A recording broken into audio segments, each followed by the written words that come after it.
When this film arrived, I was ecstatic, but soon lost a lot of luster in this project because it's honestly a lot for someone who's used to live-action adaptations. In anticipation for this film, I reviewed the classic Rankin Bass The Hobbit, which is the best adaptation of that story ever.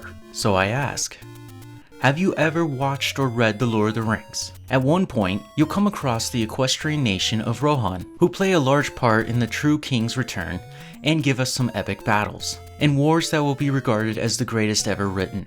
No, you didn't want to know Theoden's lineage from the last 200 years? Or maybe you are now curious. This is what this story is about.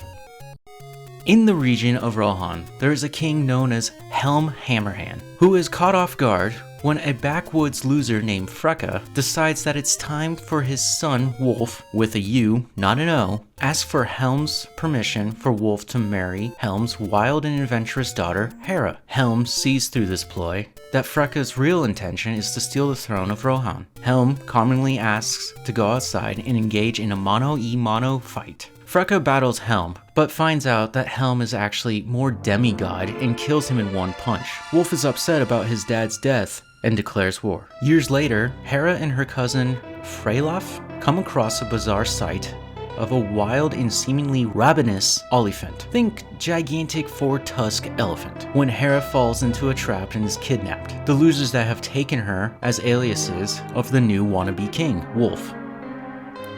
With the help of her handmaiden, who was a shield maiden, there was a time before when the women of Rohan had to take arms and help liberate their own. In her cuz, Freylof, Hera escapes to tell Helm about the incoming attack from Wolf and his legion of skull warriors, aka meaningless goons designed to simply die by the sword. Helm is very pissed off by Freylof and his failure to keep Hera safe and demands his departure from the family. Helm and his two sons, Hera's brothers, initiate an attack that becomes nearly fully until the handmaiden rescues the women and children of Edoras, capital of Rohan. One son is slain in the battle while the other is taken captive.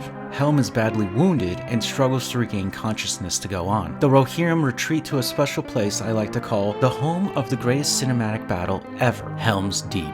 Hera and the rest of the Rohirrim stand their ground at Helm's Deep, and Wolf's siege is finally ended. I'd give the War of the Rohirrim a questionable 3 out of 5 stars, due to the fact that once the story picks up, I can't take my eyes off of it. I love Middle-earth, and it's always a trip to go back and spend some time with this beautifully magical world. I say questionable because it's almost jarring first seeing the animation with the Lord of the Rings soundtrack playing over it. It helps establish that we are in Peter Jackson's Middle-earth, but being animated still bothers the eye until you're fully immersed in the world setting again. If you can get through that slow opening, you're in for a treat. So why does this film exist? It's super simple. Warner Brother executives saw potential to keep making Middle-earth content, and their rights were about to expire, so they quickly produced this film to renew those contracts, and this is what we got. They are planning to make more live-action films, but it's too early to call it. Okay, at this point, I have to say, if you don't want spoilers, then don't engage anymore. But if you really want to know, I'll tell you. How this story came together, beyond the boring business talk, is a bit strange as well. Once the project was greenlit, the producers and writers came together and somehow decided this project should focus on the Rohirrim and their story of Legends of Kings, in which you can find this information by reading the appendices of The Lord of the Rings. Tolkien wrote down a long line of kings and some of their own kin. Here in this movie, all that was written was that Helm Hammerhand was the king before being killed and avenged by his nephew, Freylof. Hammerhand had 3 children, 2 boys and a daughter.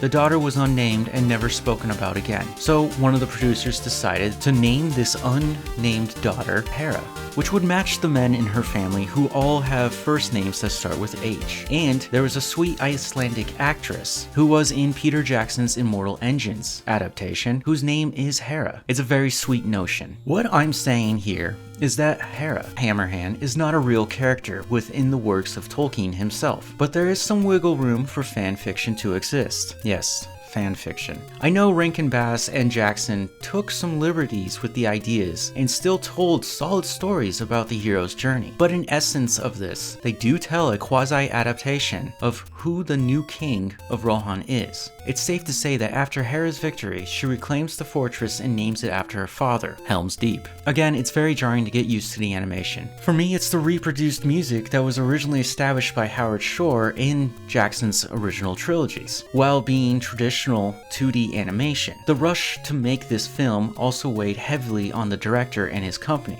At one point, it was supposed to be a 90-minute film, but it ended up being 2 hours. Because of this, they had to bring in 60 different companies to help them finish the animation. I blame this on Warner Brothers for lack of understanding time constraints when animating. Will I love this film over time? Maybe. And most honestly, I'll try my best to add it in the next annual lineup of Let's Rewatch Lord of the Rings again.